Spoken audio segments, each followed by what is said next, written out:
Hello, I'm Vincent. And I'm Andrew. And today we're reviewing lots from our Cheshire Stamp Auctions public auction to be held in early December 2024. And we decided to feature a couple of outstanding mint Commonwealth / British Empire collections.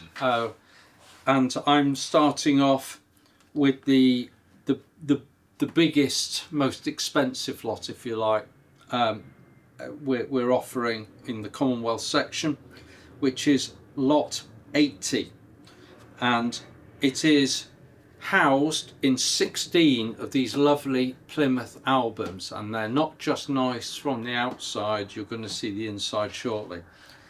The entire collection is estimated at £35,000 to £45,000, and you're going to see why.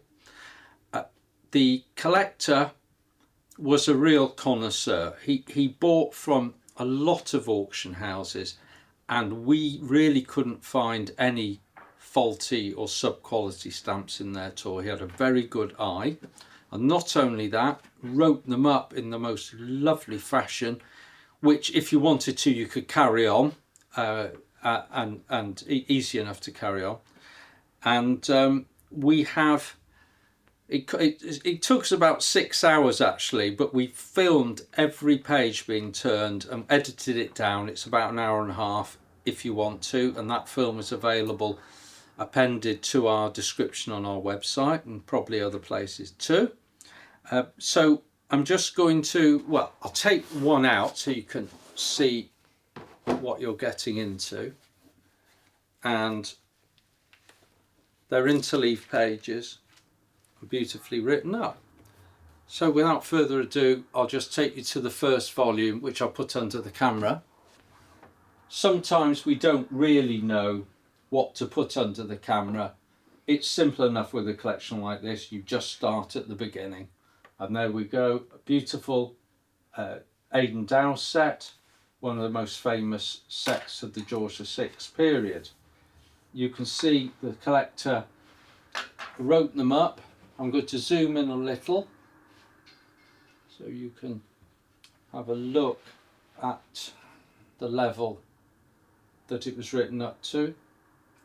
Very accurate, very factual, and each stamp also has a little piece of paper edged in red with the Stanley Gibbons catalogue number, reference number next to it, which is, I can tell you from a describer's point of view, very refreshing. Just turn, there we go, there's a first page of the Antigua, and you know, there it is. You got the full set, the 5 shilling, the full set, 5 shilling. It just goes on and on and on. The pound on red, all these different values, including A numbers, the sort of thing that often don't get added to collections, but if there was an A and a B and a C number, this collector did his best to find them. Just beautiful and elegant and comprehensive. We've put a description obviously against this lot. It barely scratches the surface, but you will see it is a very big description. It's full. This collection is full of keynote and difficult sets. Very few short and broken sets. Almost entirely complete sets, which is again very refreshing. Just look at that. Many of these colonies are totally complete for the periods he's bought them for, which is super duper. And you know, I talk about A and B numbers. There we go. A, B and C. There we go. B, C, D, D, B, D. You know, E. Really, a proper collection, displayed and annotated to the highest standards. I very much doubt anyone buying this would want to take the stamps out.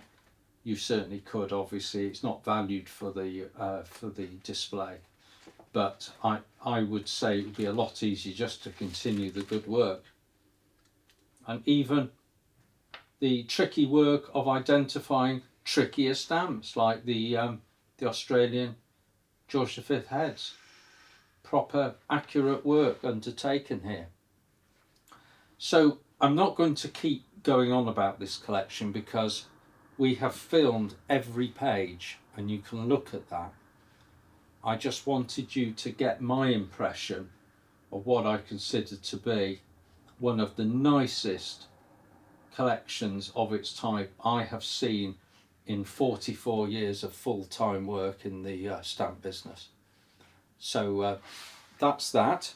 And Andy wants to show you something that's actually it's cool because you could write this up any way you want. You could. It's completely different. Right. Anyway, let's put that under the camera. Do you want to swap seats, Andy? Yeah. Right? This collection, very different, is in stock books. This is another high-powered British Commonwealth collection. Unusually, the collector has never got round to mounting it in an album, writing it up in the fashion that the previous lot had. It's still very valuable. It's full of good stamps and sets. For example, here in the Virgin Islands, we've got these early 1 shilling values, the 4p surcharge, and so on. I'm just going to turn a few pages. As you can see, full sets throughout. Nearly all are mint.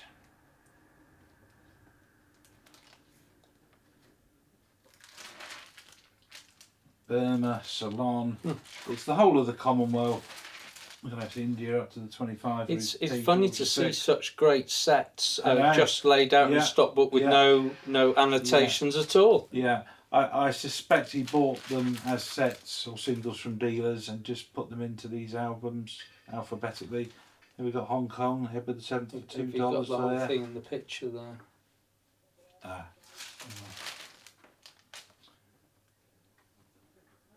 See there, Hong Kong, Labuan, some of the Malay states. Just to give you an idea of what's here. But the freshness is very good indeed. Yeah. Sierra Leone and Nigeria's there. I'll just pull the page across and look at that. KUT and Uganda, including some of the first.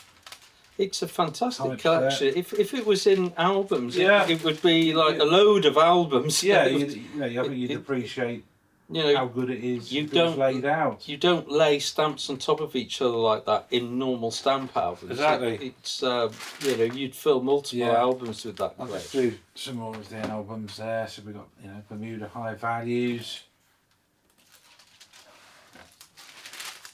Falklands, South Georgia with both the £1 there, St Helena. Just notice there, got the British Antarctic to both the £1 values there, Antigua, Bahamas, and it just goes on and on. British Guiana, Dominica, Jamaica, Leeward Islands, Montserrat, to the 5 shilling values. Oh, nice lot. It is all lovely mint condition. There's even one of the volumes has the 1935 Jubilee issues in here. Now, one thing I did notice when I was looking at it, it's got the key Egypt stamp there. Well, that makes and a that change. One is unmounted mint, or never hinged as we call it there. That's got most of the sets there.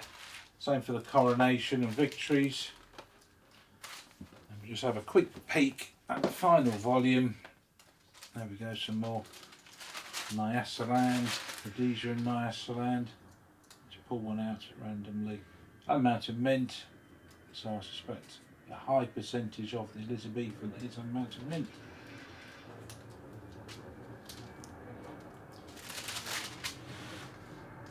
Okay, triangulars here. These are look at those colours. Typically unused, but beautifully fresh, and they're sorted by the 2 different printers there.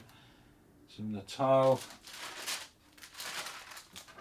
And the other colonies, our Orange Free State, Orange River Colony, a few Transvaal, Swaziland, and that's it. The estimate on that is £4,000 to £6,000. Beautifully fresh lot. Yeah. Two very different collections, Mm. but you know, equally as nice depending on how you want to carry them on.